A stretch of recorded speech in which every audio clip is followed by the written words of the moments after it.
Breaking news today. European leaders call on Iran to stop attacking Israel. As a kind of vengeance for the recent killings of key members of Hamas and Hezbollah, France, Germany, and the United Kingdom have voiced their desire for Iran and its allies to refrain from carrying out the attacks that are expected to be carried out against Israel.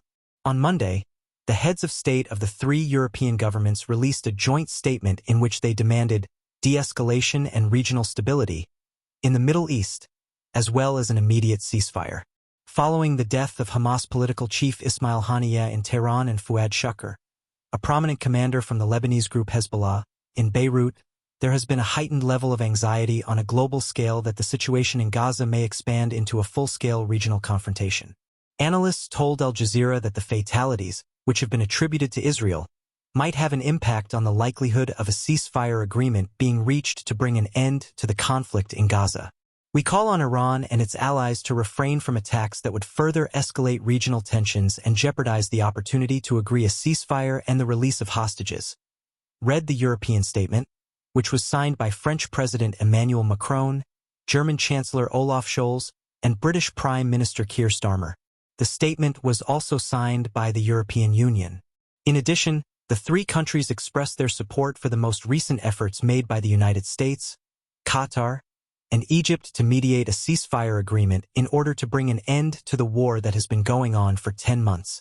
Iran and Hezbollah have stated that they are not looking to engage in a full-scale war, but they are prepared to do so in the event that it does occur.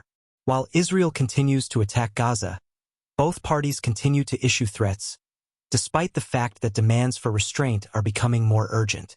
During this time, low-level clashes continue to take place across the border between Israel and Lebanon. In addition, the European statement stated that the fighting must end now, and that all hostages still detained by Hamas must be released. The people of Gaza require aid to be delivered and distributed without any restrictions as soon as possible. Additionally, on Monday, German President Scholz expressed great concern about the spiral of violence in the region during a phone chat with Iranian President Masoud Pezeshkian, according to a statement released by his spokesman Wolfgang Büchner. According to Büchner, Scholz appealed to President Pezeshkian to do everything possible to prevent a further military escalation. He also showed great concern about the danger of a regional conflagration in the Middle East. Finally, he stated that the spiral of violence in the Middle East must be broken now. Threats posed by open conflict. It is anticipated that Iran would carry out an order issued by Supreme Leader Ali Khamenei to harshly punish Israel, which Iran holds responsible for the murder of Haniyeh in Tehran. Israel has claimed that it was responsible for the death of Shukr in Beirut, and Hezbollah has reportedly pledged retaliation. As the Israeli military continues its battle in Gaza and the fight against Hamas, it is believed that the Israeli military command is apprehensive of open warfare. Hardline political officials in the country, on the other hand, are keen to keep up their bullish rhetoric and are pressing for further military action. According to Hezbollah, 2 of its fighters were killed in an Israeli airstrike that took place on Sunday. According to reports, the Lebanese group launched 30 rockets into the northern region of Israel on Monday. The United States of America issued an order on Sunday to send a guided missile submarine to the Middle East and to instruct the strike group of the aircraft carrier USS Abraham Lincoln to sail more rapidly to the region. This order was made in response to growing worries regarding the escalation of hostilities in the region. Last week, it made the initial announcement that it would be sending extra forces to that location, which included an aircraft carrier.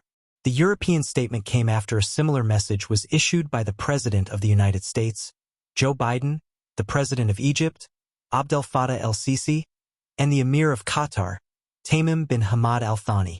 In that message, they endorsed a 3-phase framework to demand that Israel withdraw from Gaza, that captives held in Gaza be returned to their families, and that humanitarian aid be distributed in a secure and efficient manner.